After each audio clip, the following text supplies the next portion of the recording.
Hello, everyone, and welcome to Christian Warrior Talk Monday edition. It's time to attack the week, everyone. So excited about our guest. I mean, we're not really a guest-heavy show here. No. Usually it's just special treat tonight. So our guest that we have coming on today, I get to meet him in the Hope Report, where I get to meet the most amazing people all the time. And when I find one who I think is a good fit for you guys, I like to invite them to come on the show. And we brought up the topic many times on this show about sports and, and whether they're good for people or not good for people and on and on. So, I met Shep through on there, and we had a smaller conversation about that subject. And I thought, what a great person to bring on here. Very relevant to a lot of the conversations we've been having. We've got so many parents being run ragged and running in circles, and they're slaves to their kids' 15 sports. And, and I felt like we could have a conversation with Shep on this to, find out what's the happy middle ground. Yeah. Right. And, give him a chance to articulate, it's not time to put the nail in the coffin on sports, like I've called for a couple times. Yeah. So I'm going to bring Shep on now. As always, ask tons of questions. Our audience is the best at that. So go ahead here. Hey, Michelle. Hey, good Michelle, to see you. And I saw John pop in on Facebook.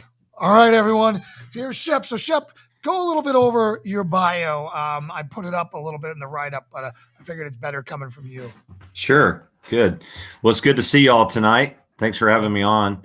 Thank you. So I'm from Atlanta, Georgia, and I went to play college baseball at Auburn University, which is about an hour and a half to 2 hours from Atlanta. And God came and met me during my time in Auburn. I became a Christian my freshman year and got involved with a ministry called Athletes in Action, and have been doing it for 27 years now. In Florida, in Ohio, in South Carolina, in Georgia, and now back in Alabama, back in Auburn, working at my alma mater and serving as the team chaplain here with Auburn. Right. Awesome. That's the short version. That's the short. Yeah. So that's what took an hour last time. So that's right. So one of the great things that I have seen about sports, right? I've been losing my mind on professional sports now for about 5 years. Right. And professional sports, because you got a bunch of spoiled athletes out there crying and doing all these things and, just not being very good role models. One of the gems that I got to participate in is I got invited to spend the day with UCLA football when they came through Charlottesville when we were in there. And I got to train with the coach's staff. I ran them through one of my workouts. They came to my gym and they're like, hey, come hang with us. So I got to go to the breakfast. I got to go to everything. And what I saw there was different than what you would imagine in pro football. I saw coaches and men teaching these young men how to be men, right? Mm-hmm. I saw a lot of mentoring on there, which gave me hope.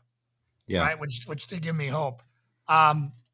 Unfortunately, I'm not seeing a lot of that transfer once they leave guys and they become pros. And then It's all about their contract with Nike or whoever is out there and all the other things. So, my whole thing is I understand the benefits of sports. I understand the discipline, right? It takes discipline to be a good athlete, right? It's the first place in the world, right, up until recently, where you get a dose of the real world competition. Not everyone's as good as everyone else, right? We're all taught that you're all a beautiful individual flower, right? And you're all just as good. Well, even that's being polluted now with the participation trophies. Yeah. And things like that. Right. Exactly. Right. That has made its way. It's your first place in life where you learn to handle disappointment. That's right. In a safe and controlled environment, you're learning that, Joey might not be as good as Bobby. So Joey can either do one of two things. He can either quit, he can work harder, and maybe with his genetics and, he's genetically predisposed. Like if he wants to be a basketball player and Bobby's 6'5" and he's 5'6", it's not going to work out for him. Yeah, exactly. Makes sense to me. So I think there's a place for sports, but what Right. I see, and I'd like to get you to talk to you on this, what I see is too many parents making the sport the identity. And I understand that that's what you guys are doing now with Athletes in Action, teaching them to their identity is not a baseball player. Their identity is not a football player. Their identity is not a basketball player. It's got to be a disciple of Jesus Christ, right? Right. So That's right. can you talk about what you do with Athletes in Action? Sure. And then we'll go on from there. Yeah. So a couple things you said spurred my thoughts towards when I was at Georgia with Athletes in Action previously, and Mark Richt was the head coach at Georgia, very fine Christian man, good friend of mine. He used to say that he wasn't a football coach that just happened to be a Christian. He was a Christian that just happened to be a football coach. Mm-hmm. And I think that's a good distinction of what we're trying to do in Athletes in Action and other ministries like Fellowship of Christian Athletes and Pro Athlete Outreach and Baseball Chapel. And there's a lot of them out there. We're trying to help them see that they're a Christian first and that God has given them a ability, a gift to use for his glory. And I think it's just like the arts or literature or music. All of that stuff was given to us as a gift from God to be used for his glory. But we, like we do everything else, we pervert it and we use it in the wrong way. So I definitely see that, and there's so many directions we could go with this. I want to be sure I'm going in the right direction as far as, when you think of the youth sports, it's funny. Our head coach, Butch Thompson, has coached in the Southeastern Conference college baseball for 30 years. And he likes to tell our guys, this is not the YMCA. Right. He says, my wife and I believe in the YMCA. We give to the YMCA, but this is the Southeastern Conference, the best baseball conference in the country. And you don't come here to get a trophy, a participation trophy, like Lauren said. Mm-hmm. You come here to be the best and to compete.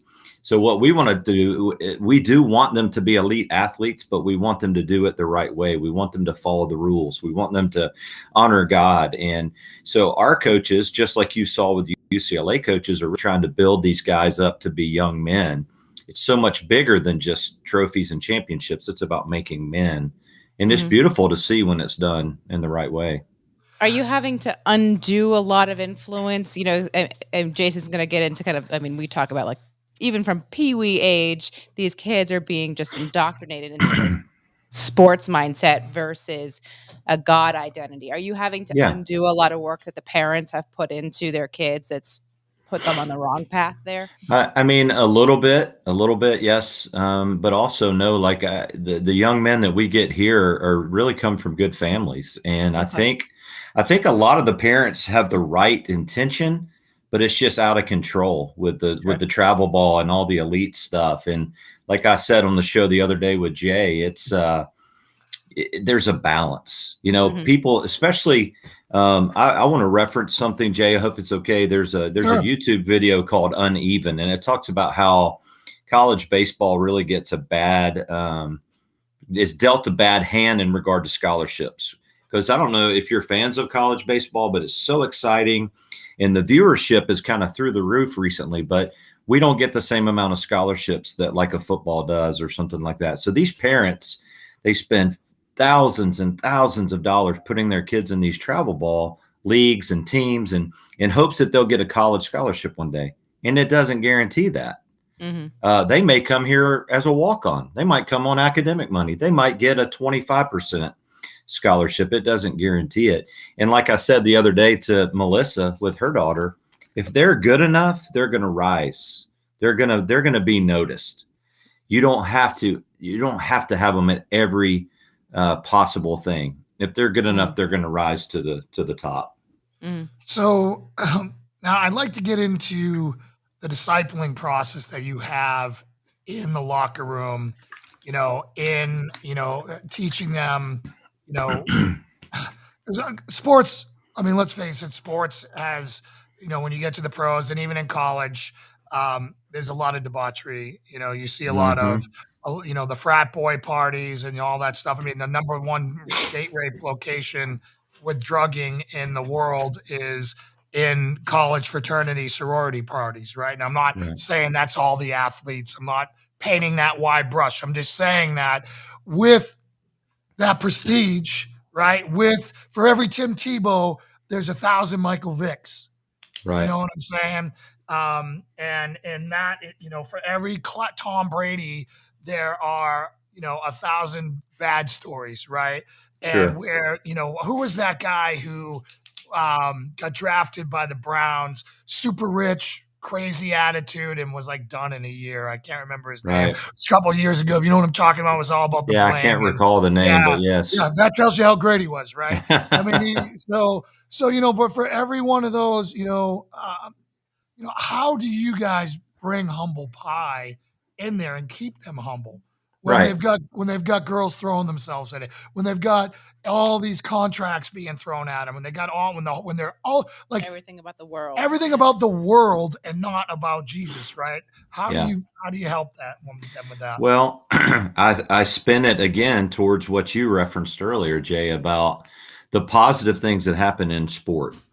Sports will humble you. I mean, let's be honest. Baseball, that's my sport. It's a game of failure.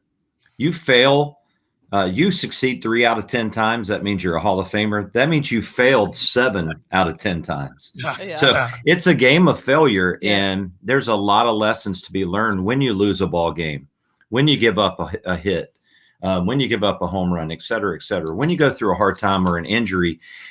I think that God uses people like me in those roles when those hard times come, when an injury happens, when a player has a bad game, when they have to sit the bench, when coach chews them out. I mean, that's what's cool about, we call it a ministry of presence, that we're there when things happen, and we're able to just kind of allow God to move That's through the the Holy Spirit.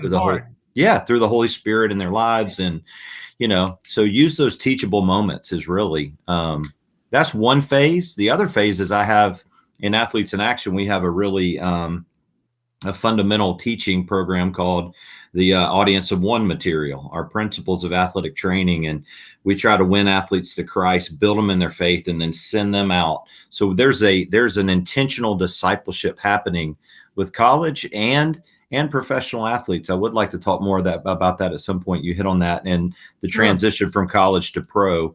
Maybe we can hit that at some point, but we're really trying to build into their lives and raise them up to use that platform for God's glory. We can pivot to that. I don't mind jumping around. Here is my concern with corporate pro sports. They're corporate. A lot of them have sold out to the China audience, right? We're no longer big enough anymore. If you look at the NBA in particular, the NBA doesn't care about the 300 million people here who watch them anymore. They are literally lapdogs for the Chinese government now, right? Because they want access to billions of viewers, right? That's what they have trained. They won't even criticize them. They'll criticize our president, the former president. They'll criticize America. They'll call us all these horrible things. In China, they literally are committing genocide against the Uyghurs. They are literally selling organs from live people. They literally have modern day slavery in China, and they won't do anything because they all want the money. And I just, you see a coach take a stand and he gets hammered. You see a player take a spin and they just get hammered. And I pray, because I've seen the power of Tim Tebow. I've only rooted against the Patriots against them for one day in my entire life being a fanatic. And it was when Tim Tebow was with the Broncos and he came there, and I wished that they smoked my Patriots at that time when I actually watched sports still, because I wanted God to get the glory, because I knew Tim Tebow would give it to him. Yes. And unfortunately it didn't work out that way. But I just wonder what gets broken and how do we fix it? Wow, there's so much there. I think, with pro sports, you have the owners and, the agents and all that. And we're starting to see it in collegiate sports too now with the new NIL and how these athletes can make money and stuff. Let's be honest, money kind of messes everything up, doesn't it? I mean, it's like money, you follow the money, right? And so when things start getting kind of out of hand, it's usually about that. So thankfully, I don't have to deal with the owners and the agents and all that as much. We really focus on the athletes. And so like professional athletes, We do have chaplains with sports teams. Athletes in Action has chaplains in the MLS, in the NFL, and then in MLB, and I think we might have some in the NBA as well too, and I know WNBA as well. So we're attempting to kind of swim upstream, so to speak, and go against the grain with some of these things you've mentioned, the political climate and some of those things. I think it's cool, just as a sports watcher, a sports follower, that the American people didn't fall for that stuff. You know, when the NBA started pushing all their stuff they were pushing, people stopped watching. You know, right. So we the people still has the power, and we're still the ones that buy the tickets and buy the shirts and all that. So, but as far as our ministry, we really just focus on the athlete and building into the athlete, building into the coaches, so that a young man or a young woman can look up and see this sports player serving Christ and not only say, I want to be like him because he can jump high and dunk, but I want to be like him because he loves Jesus and he's faithful to his wife and he serves his church and his community. I mean, that's our goal. We need so much more than that, because they're given these platforms, and the good they can do with these platforms, right, is amazing. Like the level of like what Tim Tebow did, and then watching the NFL come down and him praying and watching him do all this stuff, but then totally letting the BLM stuff go crazy to where now we have 2 national anthems going on now. Yeah. Right. Yeah. I mean, it's just the madness gone out there. Whereas you try doing that in China, right? I mean, literally the greatest threat to the world and the biggest thing that's happened to us is capitalism sold ourselves out. We get addicted to cheap stuff, and we gave our morals away for $200 large screen TVs is what it's really come down to. And you see these large corporations like the NFL, like the NBA, constantly just outsource everything. They just bow to them, and it's terrible. It's really is. Yeah. So I salute you for really going out there and trying to make a difference on the macro level where it's really important, right? The micro level. The micro level, when you're going in there and you're doing these one-on-one type gigs, I think that if you can get the next Tom Brady out there doing that, you're going to change millions of people. Right. I wish it wasn't that way. I wish we celebrated our police that way. I wish we celebrated our military veterans that way. I wish but sports has that platform, and with that platform comes such responsibility. So I really hope that they do that. Well, Lauren, let's be honest real quick, if I can, just the media spins it. The media is not reporting the stuff that, oh, look, the chaplain led this guy to Christ and he's sharing his faith. The media is not, they don't want to report on that. They want the sexy stuff, it's it's crazy. There have been a few baseball players, I think, recently in regards more to the mandates and stuff, but leaning on God in press conferences. And that's, those caught a lot of attention because of how unusual that is for people to be bringing their faith up. And I think, it was so great to see those being shared as much as they were, and celebrated as much. So that's great. I agree, and it's sad that it took a mandatory vaccine to get that to happen, but at least it happened, right? There was something else I was going to say. Oh, it's pretty cool, guys and girls that are Major League Baseball fans. Baseball Chapel is a ministry with the Major League Baseball. Every team has a chaplain. And every Sunday they have a chapel service for these baseball players. And I think that's just phenomenal. And it's from people from all different ministries. There's pastors that do it. There's Athletes in Action folks that do it. And it's just an opportunity. And another thing, we have a lot of Hispanic players that are now playing here, in America. And they have chapels in Spanish, So, there's some opportunities. And that's another thing I haven't even talked about. Athletes in Action for years has gone overseas and use the platform of sport to share the gospel, because people look up to American athletes. Just like in a bad way we saw with your example of China. I could tell you, back when Athletes in Action first started, you would love this, Jay. We had a wrestling team, and they went to the former Soviet Union, and they would wrestle against the Soviet Union, and they would compete with them. See, it's important that you compete with them, because if you go in there and they just beat your brakes off, there you don't have a platform. But you go and you compete with them, then you have a platform. They went and shared Jesus Christ with the Soviet Union wrestlers. It's incredible. So that's the platform that sport can bring if we use it for God's glory. Yeah, I Yeah. completely agree. And the friendships that can extend across that, right? In that Mm-hmm. competition, yeah, one of the more famous friendships and rivalries was Magic Johnson and Larry Bird, right? And that's Yeah. an example of two guys who probably hated each other, came to respect each other, who became friends in the end.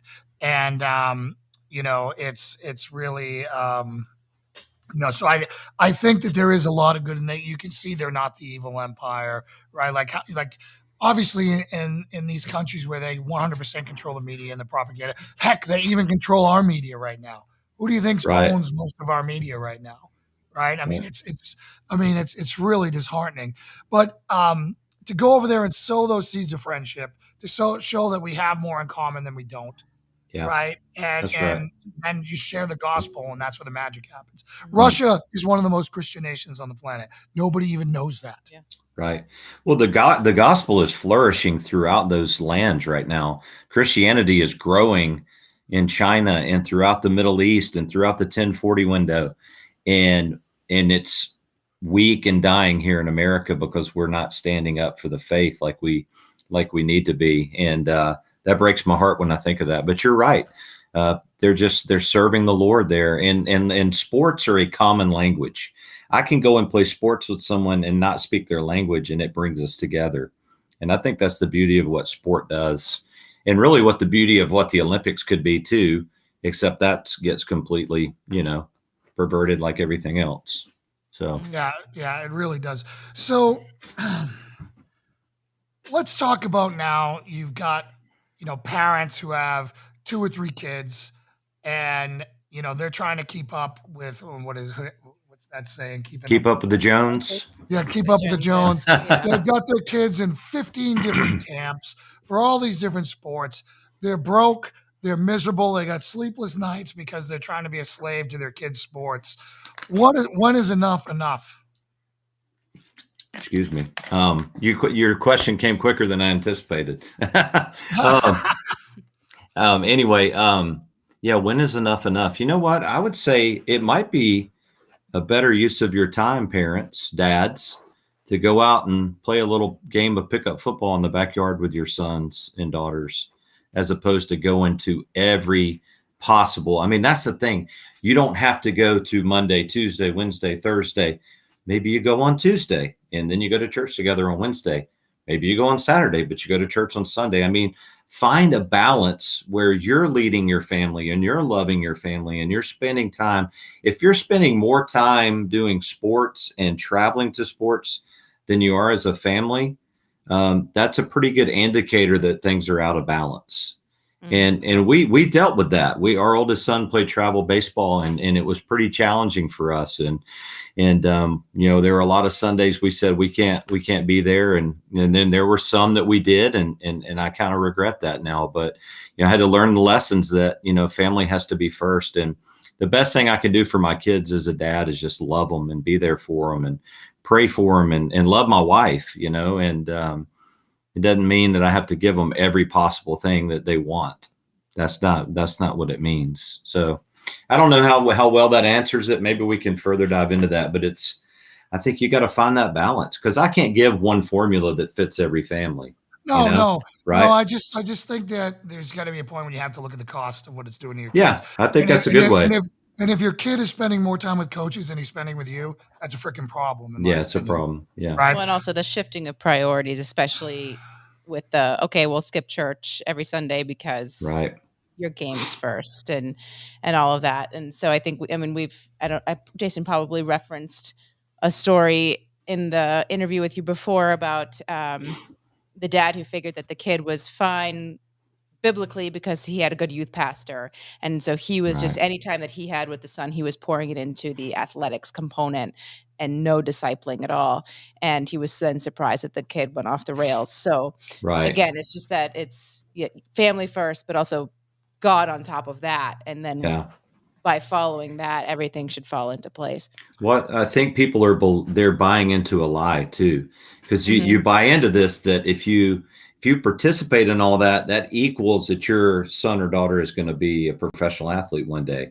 And that's not true. The parents want it even more than the kids a lot of times because of the prestige or whatever it gives them. And in their town. Right. Unfortunately, some of them, that's their lottery ticket out of really bad circumstances.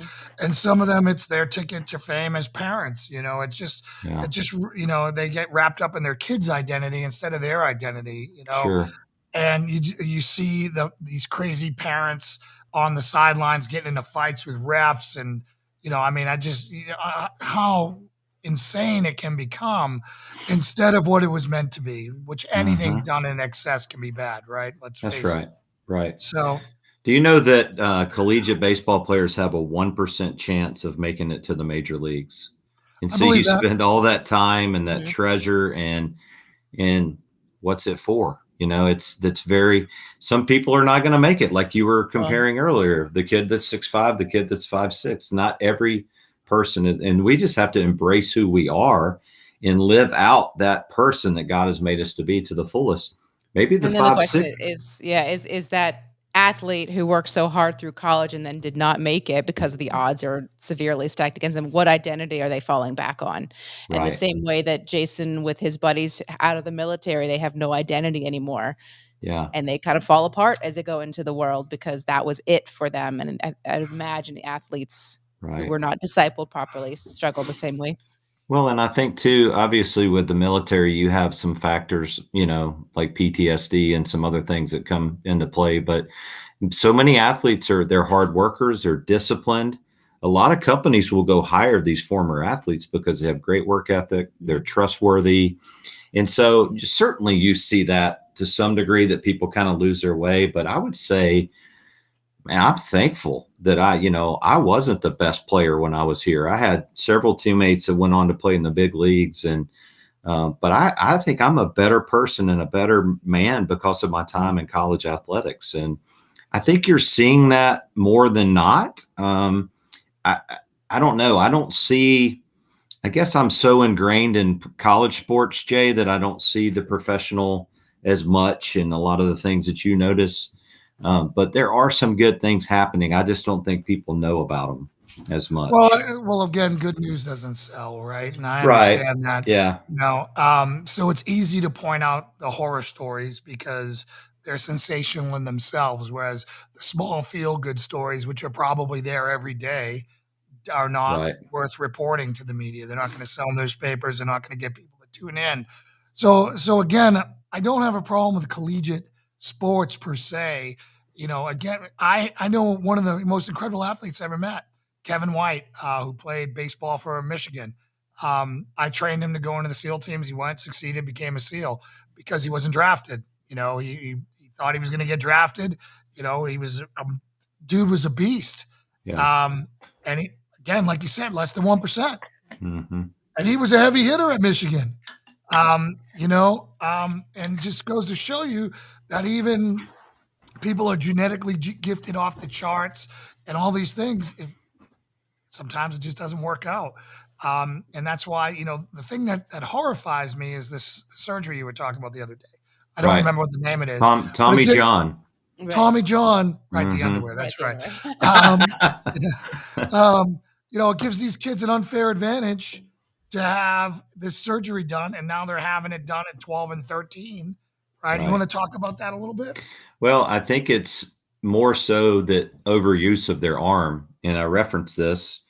And John Smoltz is someone you can research about this. He talks a lot about this, but the overuse of the pitching arm is rampant in baseball. And so our coaches, a lot of coaches like kids that play football in the fall and basketball in the winter and baseball in the spring. And I've heard pediatricians say that's the way, that's good. That's what it should be like. But a pitcher that pitches all fall and all winter and all spring and all summer, these are the ones that are having Tommy John surgery in high school. And that should not happen. And so it's very harmful.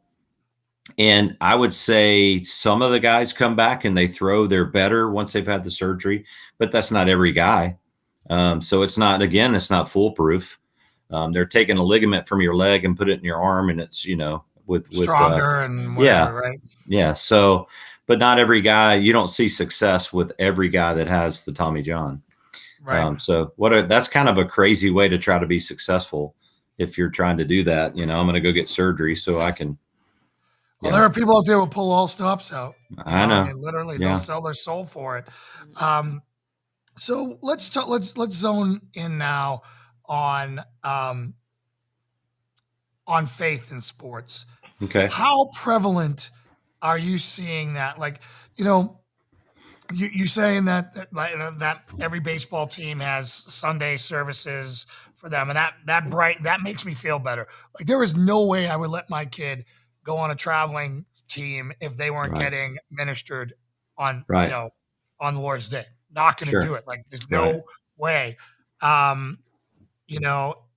hope that all of them are doing. Is that everywhere? No, I wish it was everywhere. No, it's more the major league and the professional teams, and then a lot of college teams have it too. But I've been a part of some travel ball teams that have done it, and it's been more the parents or the coaches, and that's really cool when that happens. But it's not across the board, unfortunately. And what age group would the travel ball be? Is that going to be high school? Well, I mean, that's the thing that's kind of discouraging. Younger now. Yeah, Lauren, it's crazy.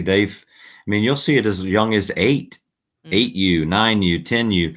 And so I was having a conversation with a mom the other day, and she was talking about her son, and she said he played travel ball. And I'm like, how old is he?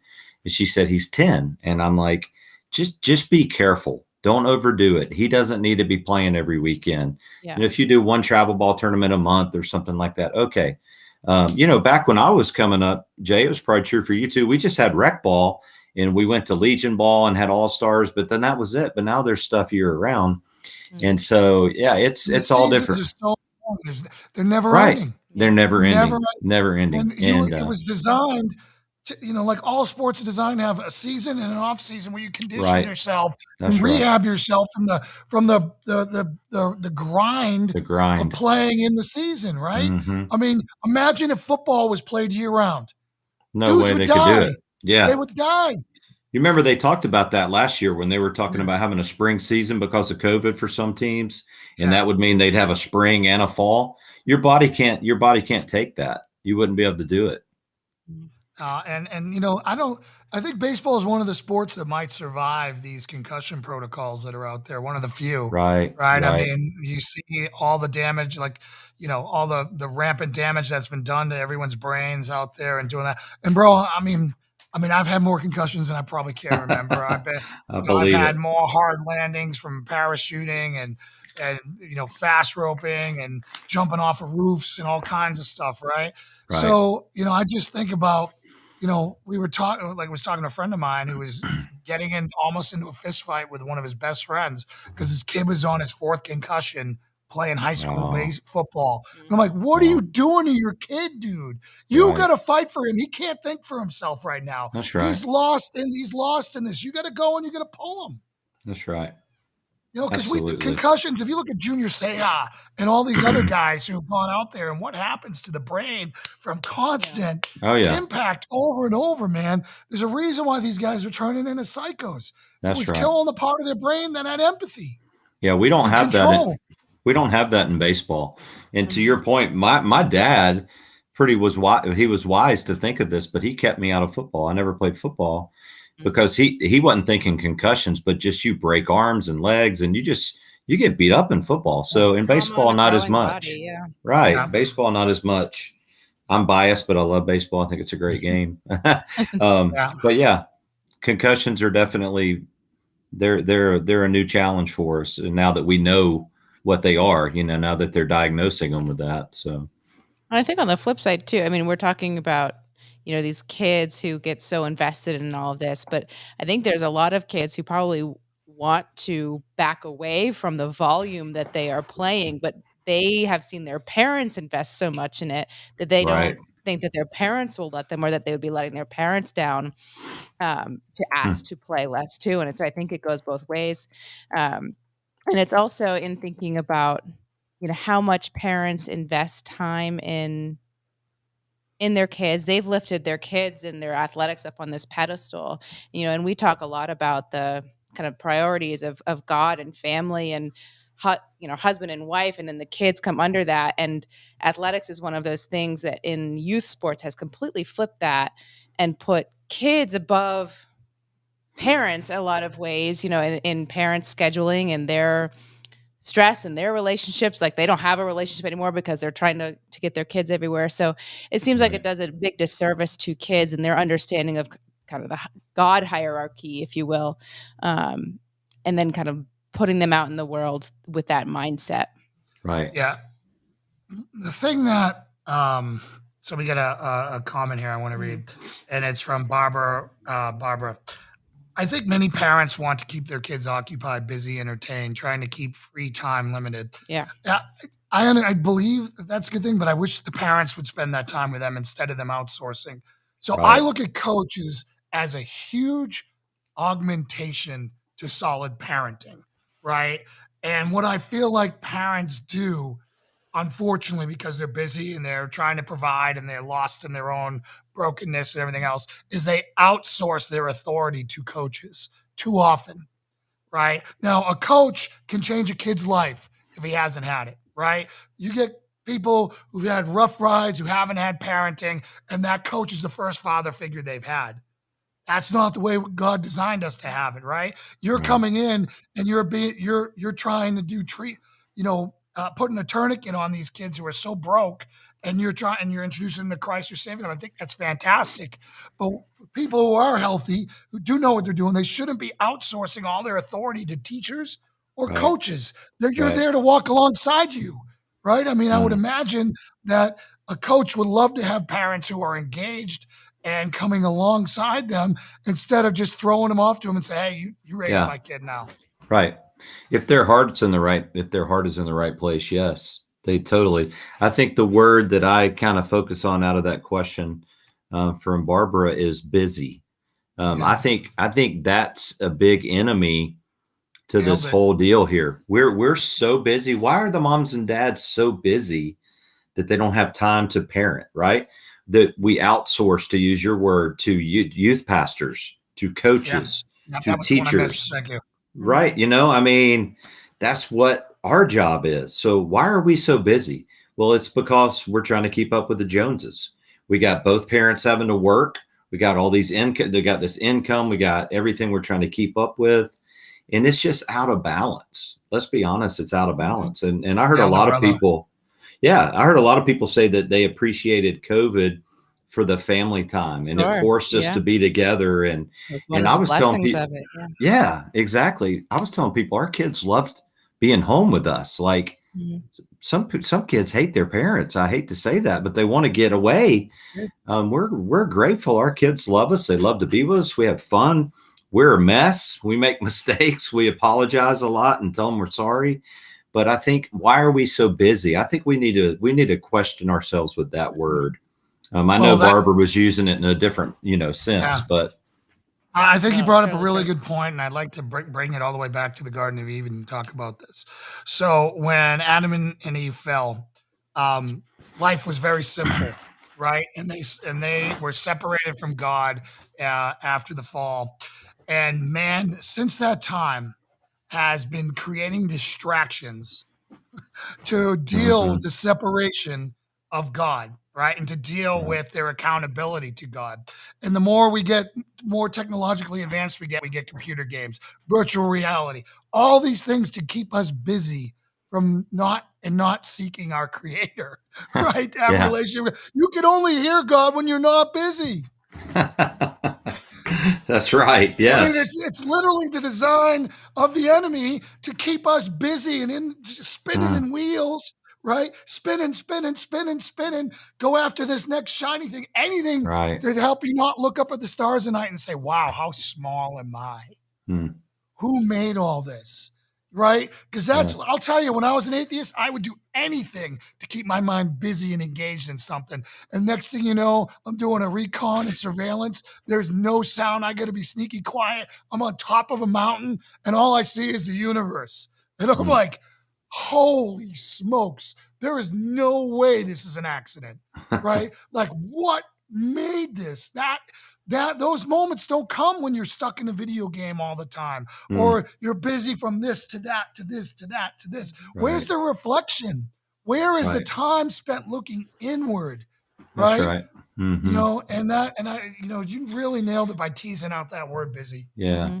Well, and I think too, one thing I've learned, you know, in the recovery side of my story is the importance of mindfulness and meditation, and not in the new age sense, you know, like Right. some people may think, but just to get our minds to a place of calm and peace where we can really hear from God. Because the word distraction comes to mind. We are distracted. We're busy.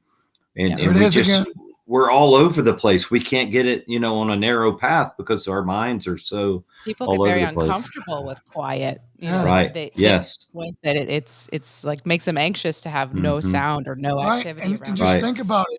We take drugs and we take, you know, we drink alcohol or we do all these things to clutter our mind and to numb our mind to not get to be another form of busy, right? It's another way to not be able to be fully turned on to what's there. Like, why don't I hear from God?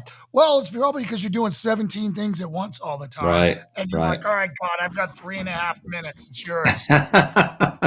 Well, I go back to what we talked about the other day, Jay, about the Pascal quote and how our God's given us a hole in our heart that only he can fill. And we try to fill it with so many things and it doesn't satisfy. Never. And I told y'all, we talk a lot about idols in Athletes in Action and idol worship. Idols never fulfill that. They never satisfy. They're always silent when you really need them to, you know, that's what's very interesting. So I was listening to, I wouldn't call him a Christian rapper, but a rapper who doesn't swear or anything like that. And he's like the most depressed, and the most empty, and the most closest to the darkness I've ever been. My album was #1. All my whole tour sold out in a day. It was NF. And he said, you know, all these things are good. And he's like, if this is it, I'm not going to make it. Right. I'm not going to make it. Like he got to the mountain and it was empty. He got to the mountain and he was there and it was empty. And he just, it was how many millionaires and billionaires get to on their deathbed, sit there and say they wish they worked more. Right? They all wish they had spent, they're stranger to their kids. If their kids even acknowledge them, right? It's all about the relationships that you have with the people that you love and love you. And, you know, and, you know, I really, you know, want people to know that I don't try to beat up sports all the time. Or it's just when I see people so out of balance, when they display sports with God. Like I didn't go to church forever because God was sports. Yeah, God for sports. I'm sorry. Like football was on Sunday. You think I went to church? No way. I had to pregame. I had to get all the food ready, get all this stuff because that's football Sunday, man. You know. So, anyways, I don't know where I was going with that, but I just had to. With the work that you do as a chaplain, I know you're working mostly with kids who are over 18 at this point. But do you know, or do you involve parents at all in any of what you communicate to the youth that you're working with, or even better, if they're youth that are kind of under 18, still under their parents' wing, so that the parents can hear from someone like you, right? That message of what is actually important. I would say yes when I speak to groups that are younger than 18 and no when they're older. And it's just the whole way it's set up when they come to college, their parents their parents go to the stands. The parents don't interact with the coaches. If a parent tried to go to a college coach and tell them, you know, they were upset about their playing time or whatever, I mean, that just, it doesn't work, you know? Sure. And so, and there's HIPAA rules and all this kind of stuff about, you know, once they're 18, which we don't seem to follow anymore about other things, but we won't go there. We'll keep it on sports, not politics. But anyway, I don't, but I think that's a great point. I would say that we're pretty fortunate. The parents that bring their kids here, they're very involved. They come to the games. But it is a transition time, Lauren, to your point, when they get here. But for the younger groups, I would say the way Athletes in Action impacts the younger generation is through, like, if I'm working with a basketball player or a baseball player, football player, I'll take them to a local church, or I'll take them to a youth group, or I'll take them to an FCA meeting in a public school and have them share their testimony. Right. And there are times, like, I've spoken to baseball teams and their parents are nearby or the coaches are nearby, and I will kind of speak to parents, but I don't really have that opportunity a whole lot. I think it would be a great thing. I really, I think it's some of what you guys do with training up men and women. It all goes back to that. It's the church, it's discipleship, it's training people to be who we're supposed to be. Yeah. I would just love to get some high profile coaches together to speak to these parents who are out of balance and driving their kids into a dark place, into a dark place without Christ, without being fully prepared for the disappointments of you're not going to be a pro. Well, we could do something like that, Jay. Me and you can organize something, and I know a lot of coaches, and they're coaches that are respected and have authority and influence, and so maybe we can put something like that together at some point. I think that would be huge. I think it's needed. I think that telling them that hearing from a coach like a Bill Belichick saying that football's not everything, right? Football's everything to me because I'm a coach and it's 90, 300 hours a week of my life. If there's, whatever, that is not for the average person. You know what I'm saying? Or even for the above average, for the exceptional person, right? And just being able to help them prioritize that.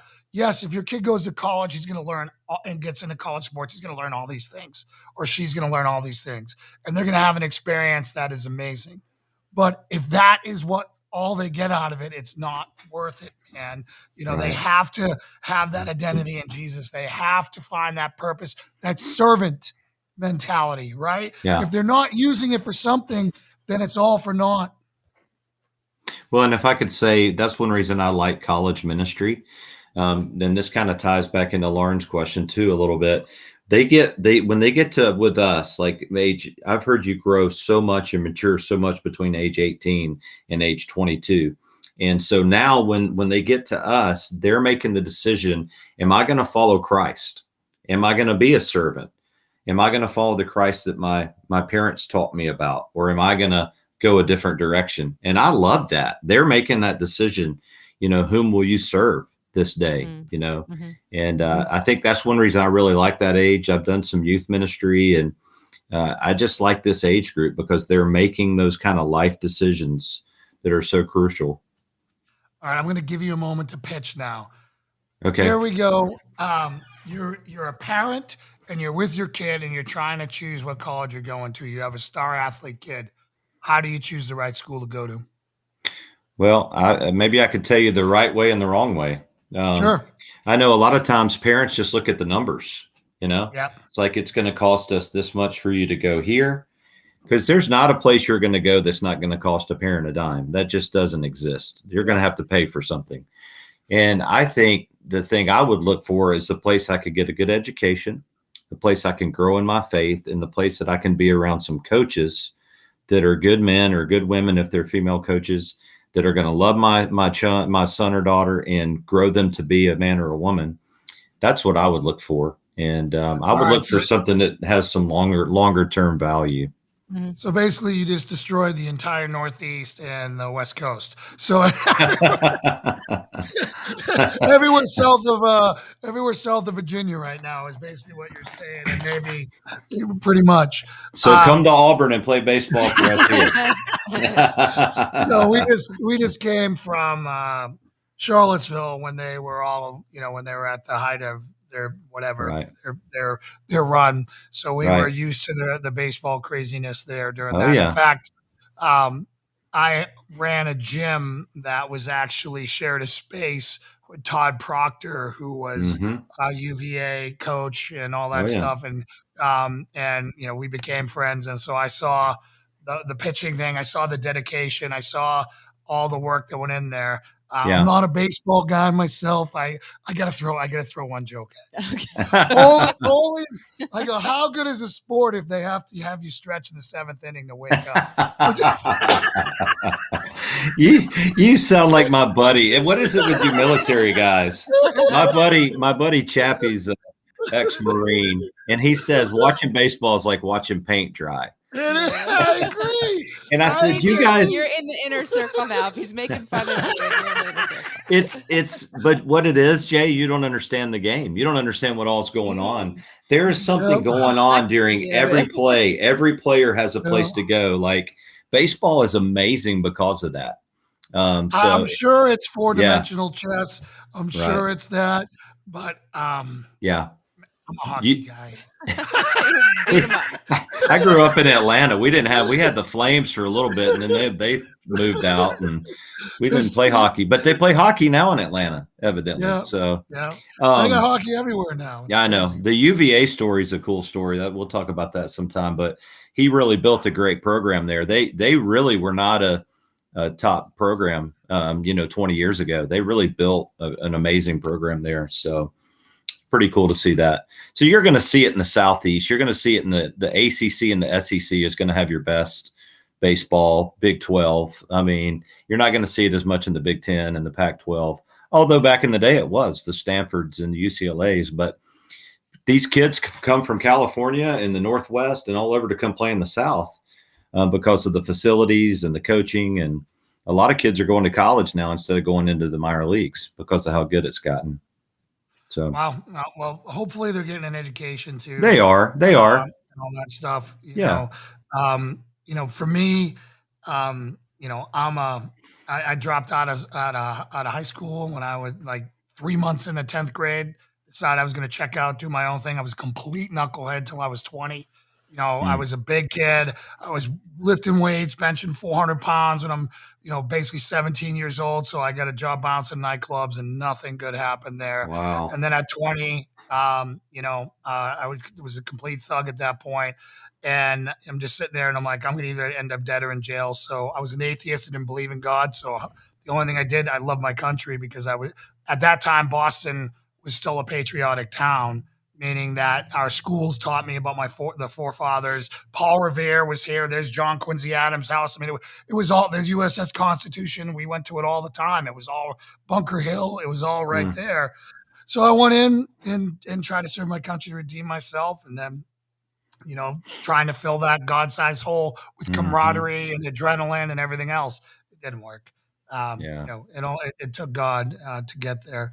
So, I have a question. Sure. With kids that you are discipling or, in the influence that you have, ones that are trying to walk it out Christian, but if you see that they are really struggling to stay on top of their faith walk as a priority in the world of athletics with everything that they are exposed to of the world, have you ever counseled someone to step back from athletics because it's a detriment to their faith? That would be a hard thing for me to do because of the investment that I know everyone around me has made for them to be there. I could see that happening in a rare situation when playing that sport has become detrimental to that person, where they're on the verge of maybe, failing out of school, or maybe they have a drug problem, or, maybe something like that. I don't know that I've ever done that, Lauren. So that's it's a good question. I mean, that may need to happen in certain circumstances, but I would think it would be more rare that they would need to do that if they're truly. I always say, if these college kids want to serve Christ, they can serve Christ. Who says you have to come and serve the world? There's plenty of ministries on these campuses. So if you want to serve the Lord, you can serve the Lord. So yeah, there might be a few circumstances going on with that. It would probably not just be their sport and their faith. It might be a tough thing at home, or a relationship or something. I would imagine if that was going on, there would be multiple factors involved, if that makes sense. Yeah, sure. Well, I think you have a really good, I mean, you're in the South, and the Bible Belt, and faith here is completely different than in Massachusetts, New York City, Rhode Island. You pick all these places, and the culture of prayer and the culture that is so. We moved south for a reason, brother. My wife's from Maine and I'm from Boston. We came down here because, this is God's country down here. I mean, you can put a cross on your property like we did, and they're not going to come stone you. Right.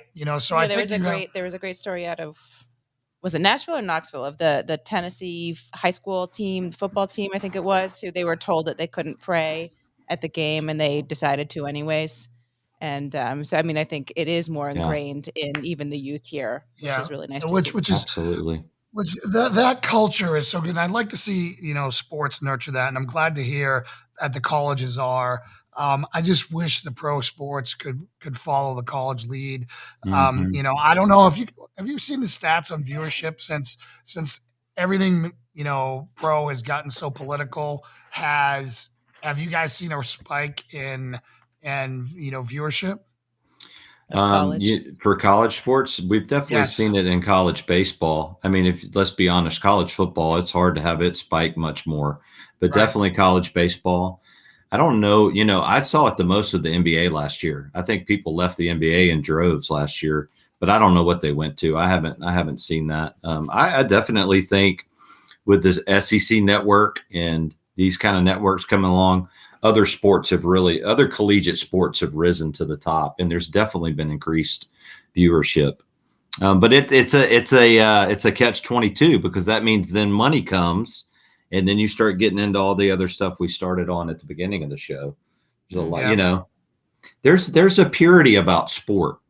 There's a purity, and it can be lost, because there's something beautiful about a person falling in love with a sport and doing it with all their might and enjoying it and being successful or failing, but knowing they gave their all and kind of celebrating that. I think that's God-given, I really believe you can worship God as much on a baseball field as you can in a church. And I'm not being sacrilegious. I'm just saying, because God has gifted you. If you go out and you use that gift for God's glory, you're praising God as much, and I'm not saying neglect church attendance, but you're praising God as much as lifting your hands in a worship service and praising him, because you're using your gifts and your talents for his glory. And that's what we're trying to capture, because there's something beautiful about a man coming alive or a woman coming alive. You remember the Eric Little quote from Chariots of Fire? You guys familiar with that movie? I remember the movie, but it was so long ago. He was a distance runner or a sprinter for England, I believe, and he wouldn't compete on Sundays. And he has the famous quote. He goes, "God made me fast, and when I run, I feel his pleasure." Like that's the beauty of sport coming out in God's creation.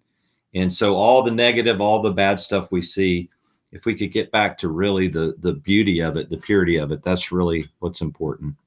I would love to see the purity of it. I would love to, and to see that. It's just when I see a guy who throws a ball making hundreds of millions of dollars, it just drives me insane. Mm-hmm. You know what I'm saying? It just drives me.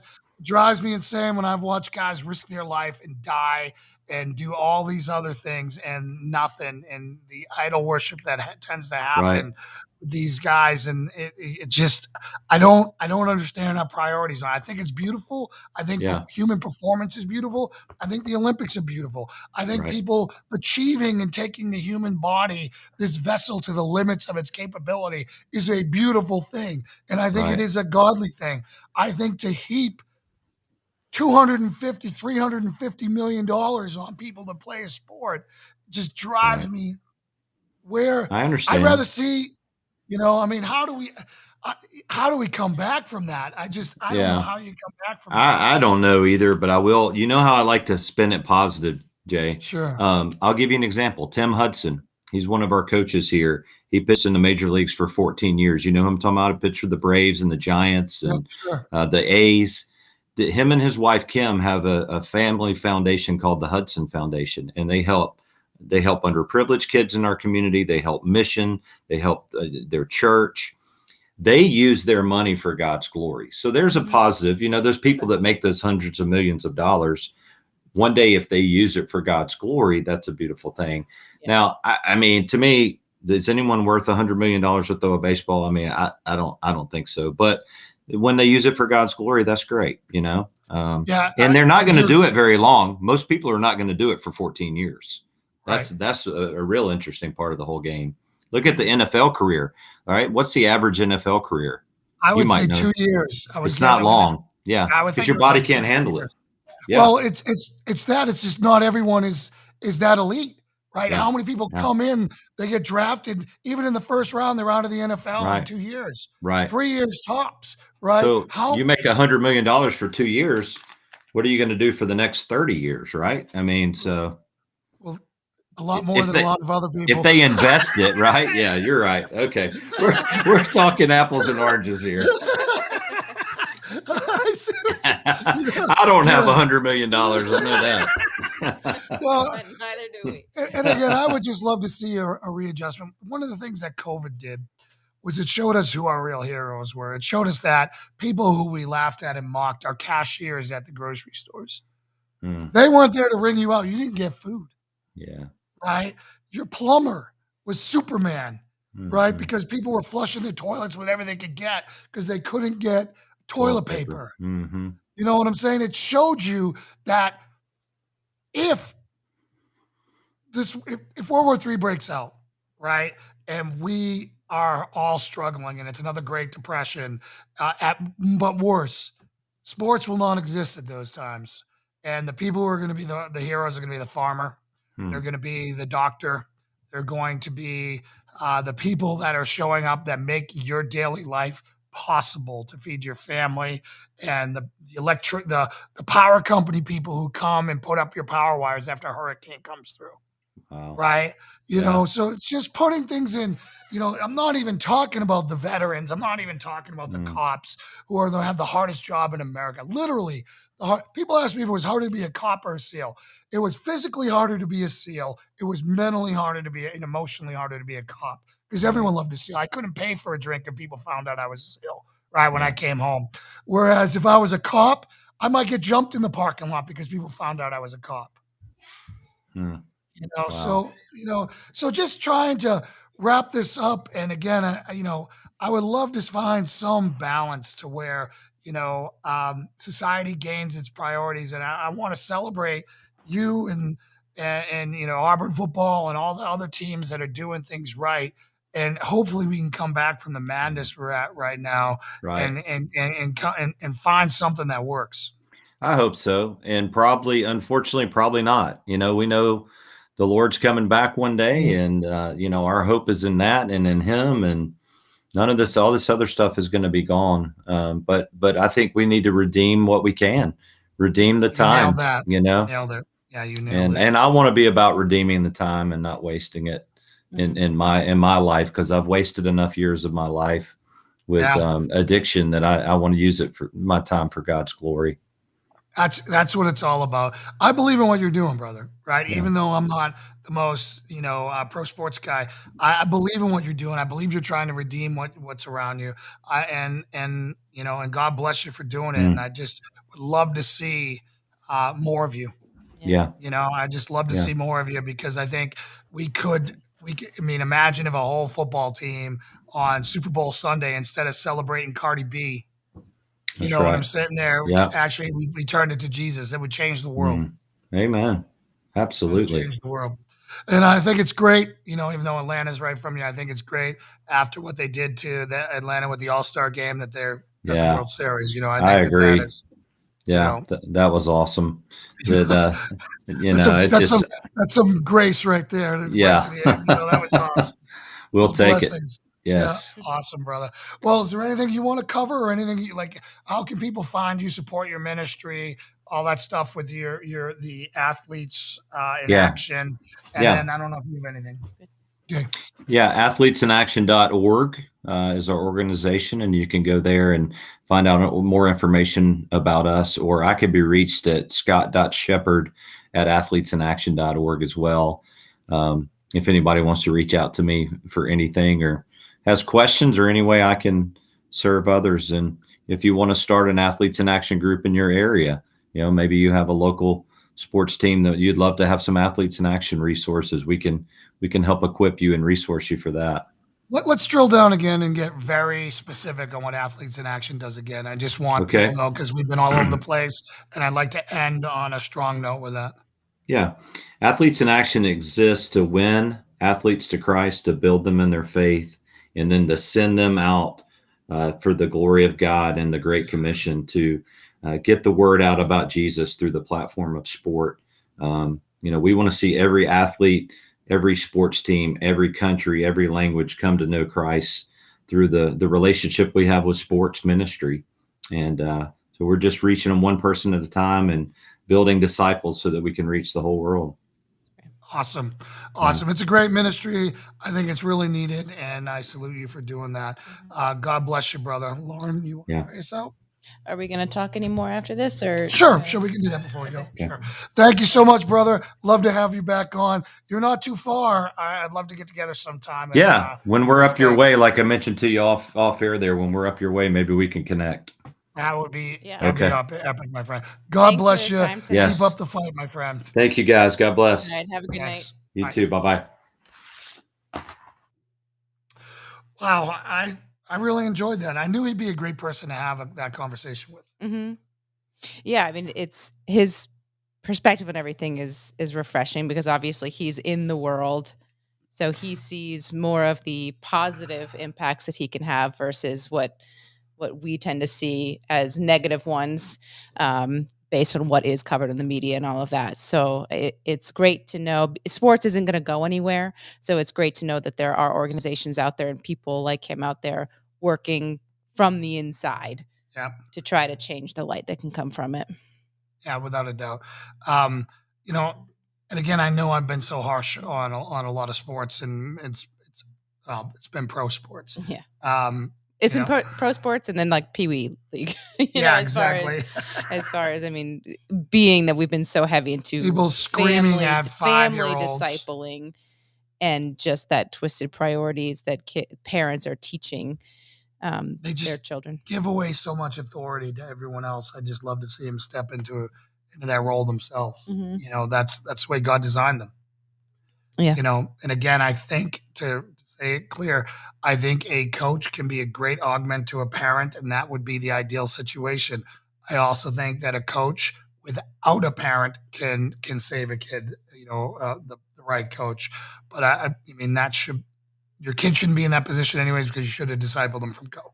Yeah, it's the ones where the parent thinks that they are doing the right thing for the kid by swamping them with this and teaching them that is above all the most important thing in life, and just those twisted priorities. So those family units, which kind of the all-American family, you know, not the kid that doesn't have a father who is, you know, struggling in a home dynamic or anything like that. It's the ones who truly believe, based on kind of American society, what we've established as good, that they are doing the right thing by just overloading these kids. And well, they use it as daycare. False idols. Yeah. And they use it as daycare, which is another thing that really bums me out. Mm-hmm. Again, the busy. You know, that was a really salient point that we brought out there.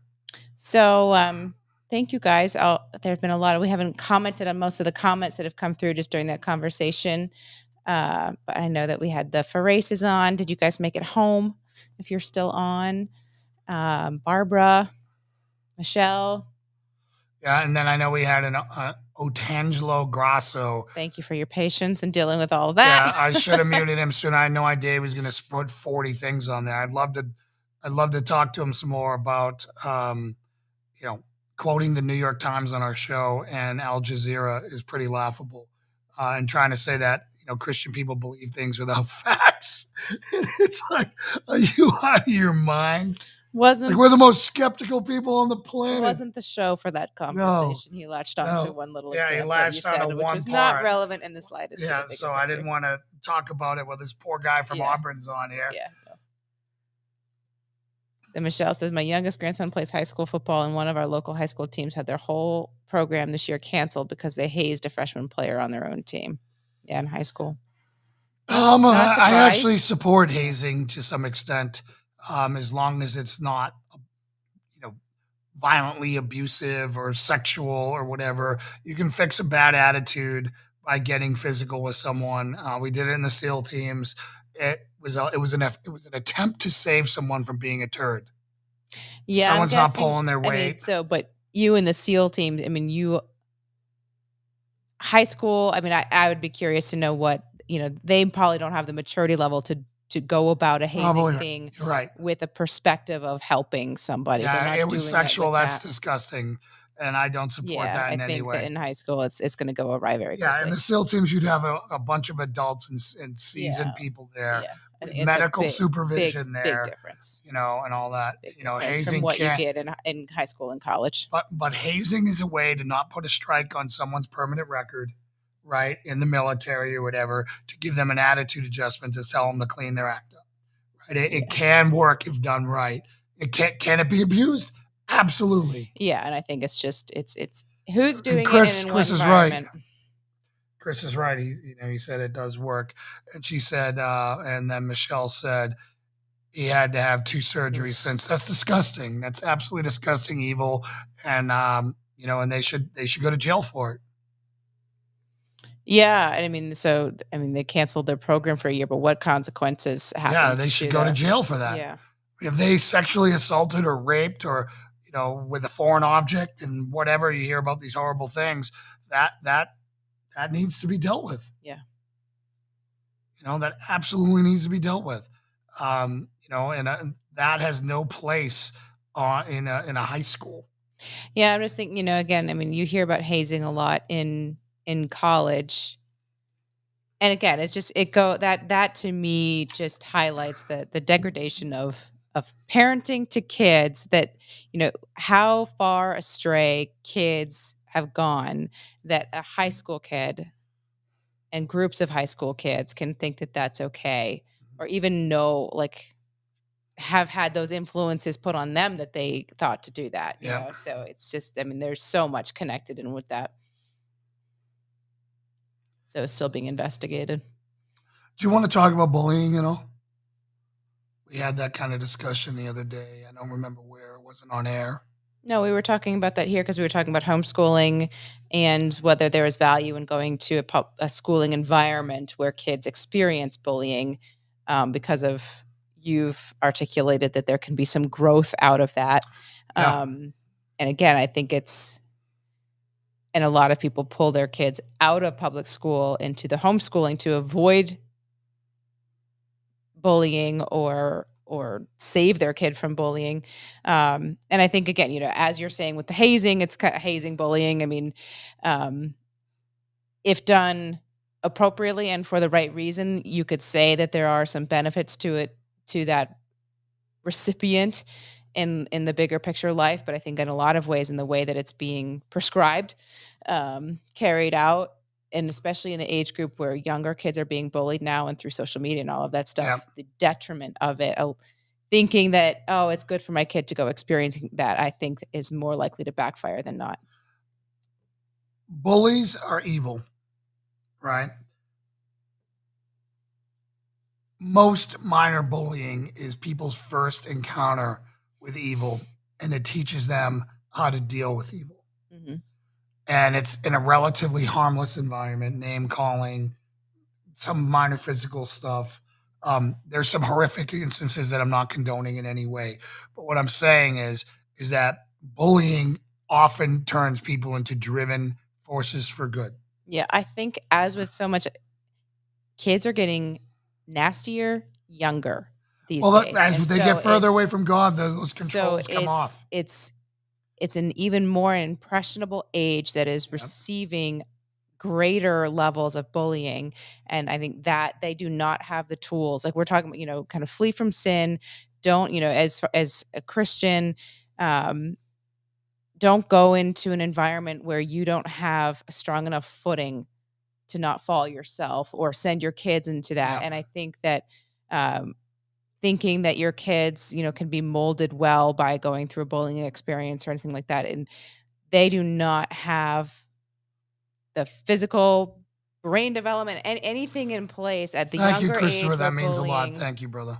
Where bullying is taking place younger and younger and younger, they do not have any of the tools in place. Even if at an older age going through the same thing, they could benefit from it. I think it's happening so much younger now that it's setting these kids up for utter failure. Especially if they don't have parents at home that they can talk through it with and learn how to manage it. I mean, I can see your point, but I can name the most powerful people in the world, and I'll tell you they were bullied. Sure. Bill Gates, Elon Musk, the Apple dude. But again, those are guys going. Who are all, I don't know, in the 40s, 50s, 60s. Yeah, but those bullies are what motivated. Elon Musk will tell you it was the bullies that motivated him.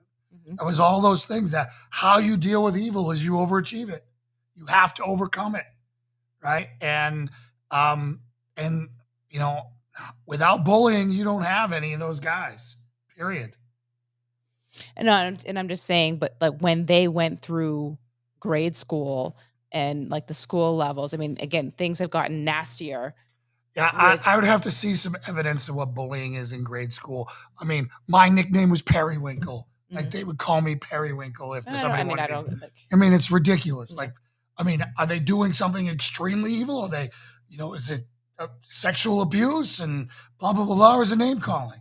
It's name calling. Get over it. People are going to call you bad things for your entire life. Well, I know. I mean, people in the cheapening of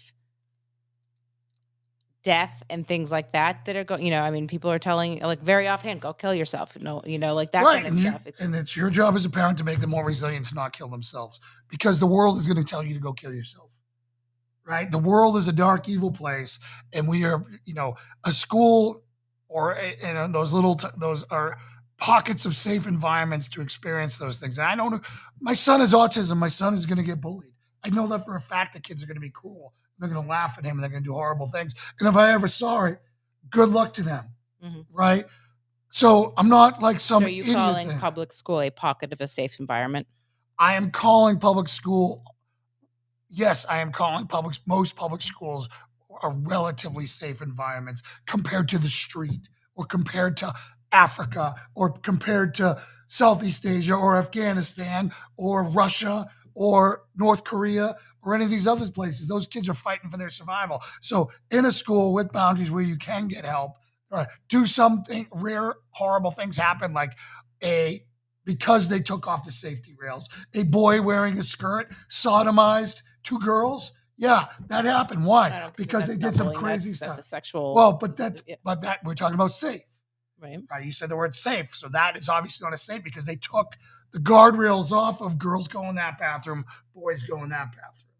Right. But that doesn't that's not, I think part of the bullying environment and the change that has happened even since when I was in school, and probably more even so when you were in school, is teachers and administrations have been made powerless to have any repercussions on kids that they see being the bully.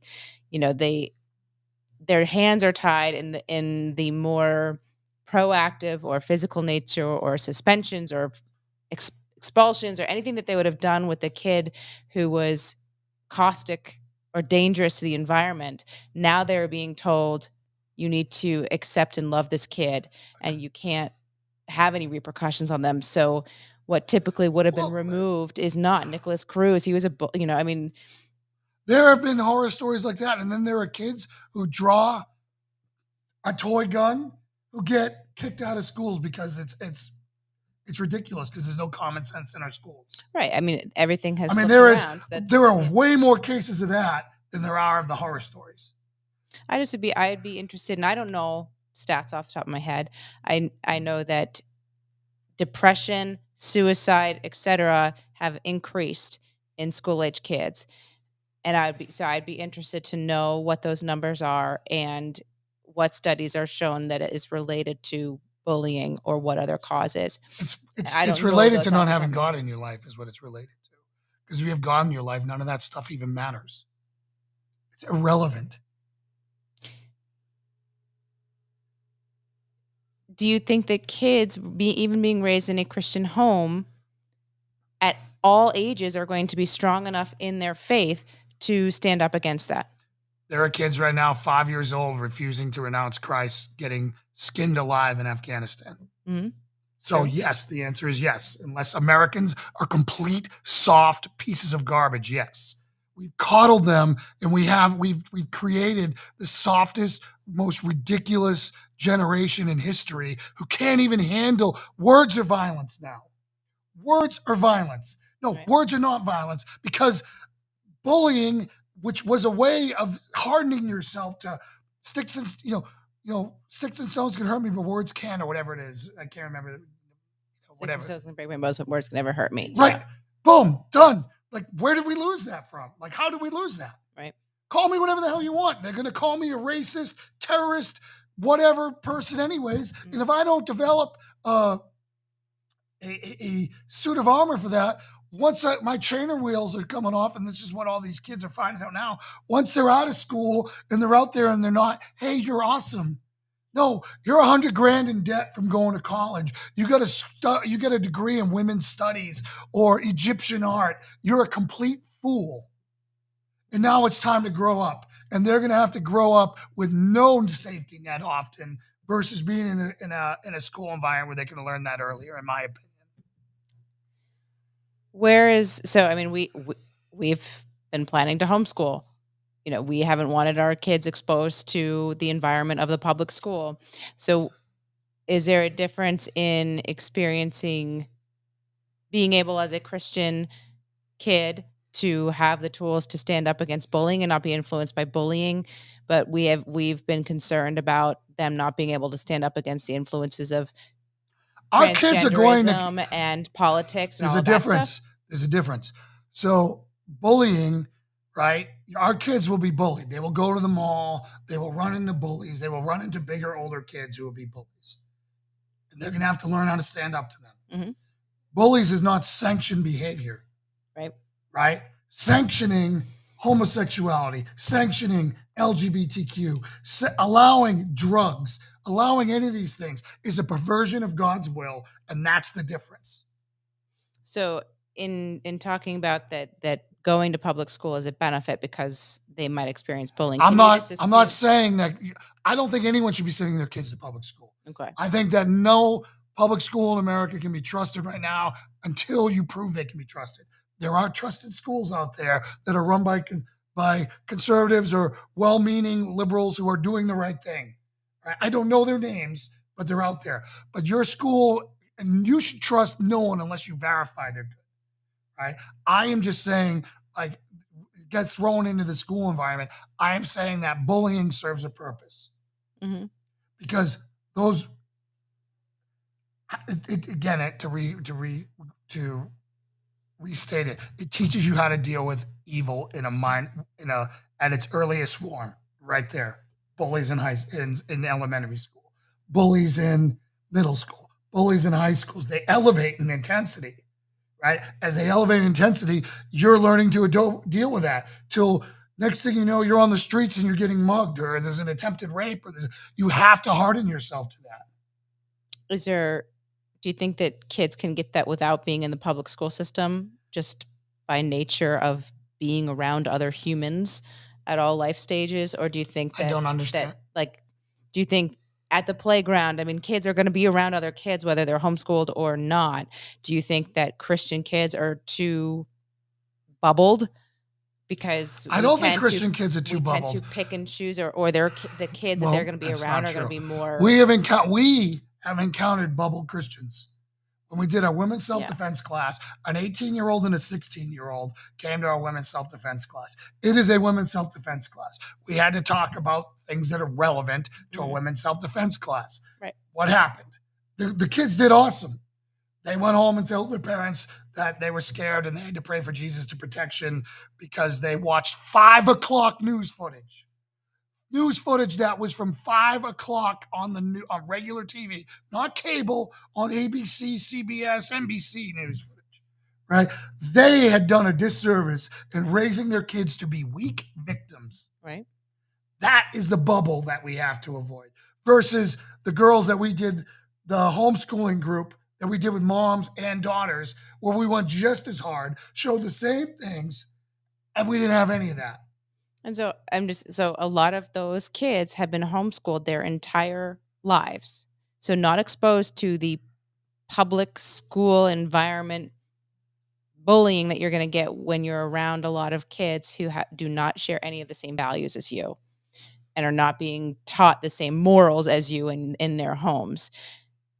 So are they at a detriment, or do you think that just going through life that they've encountered challenges of varying degrees that have molded them into being a strong individual under a little bit more watchful or structured manner that a parent can provide? I think that it would be better for their parents to teach them about bullying and how to deal with it with true discipleship than having to go experience it in public schools to do it. But the problem is most parents don't disciple. Their kids are thrown to the wolves, and those minor stress inoculation. We talk about it. Mm-hmm. It is literally stress inoculation. They're getting controlled minor doses, a punch in the gut, thrown in the locker, locked in the locker, called names, whatever you want to be called, right? I've had it all happen to me, right? Not locked in a locker, but I've been jumped. I've been beat up. Mm-hmm. I've been called horrible things.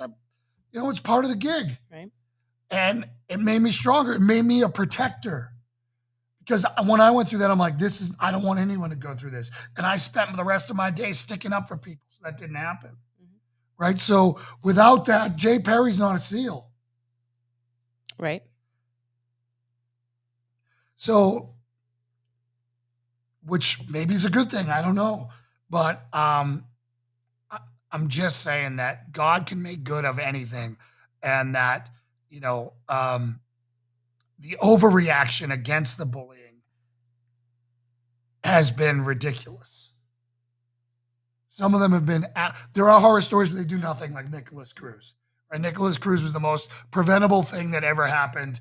And I can't tell you why it happened, mm-hmm. other than complete incompetence and borderline. I have no idea. Right. He's the Parkland shooter, if anyone doesn't know the name reference. But for every one of those other things, there was somebody who was getting, who punched someone because they were picking on him or teasing him, and they're expelled. Mm-hmm. Right? The zero tolerance aspect of things. Zero tolerance gives you no discrepancy, no matter what the circumstances are. Sure. And there should be none of that. Right? There should be none of that. Right?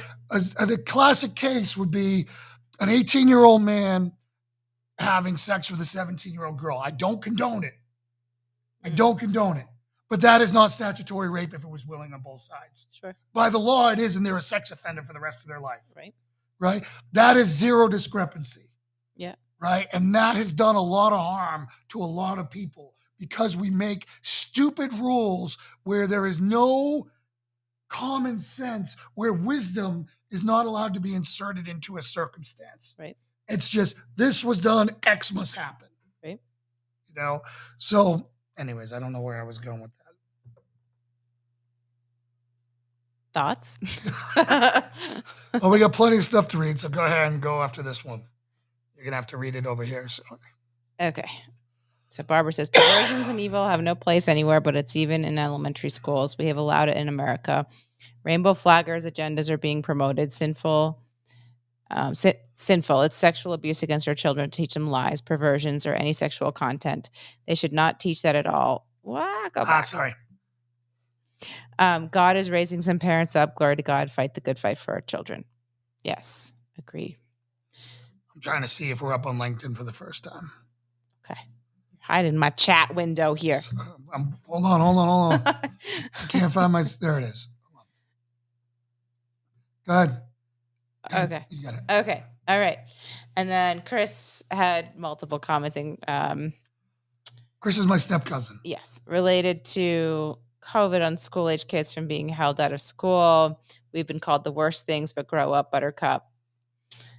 Sheltering my daughter system, no good but harm. Barbara says the tongue is like a two-edged sword. Guard your heart. Jesus knows who we are. Be confident in that.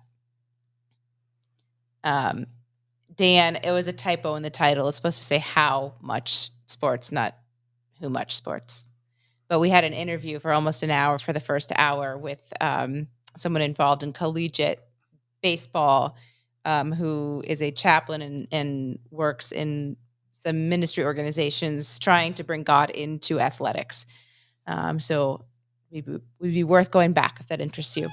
But yes, it's supposed to be how much sports is too much.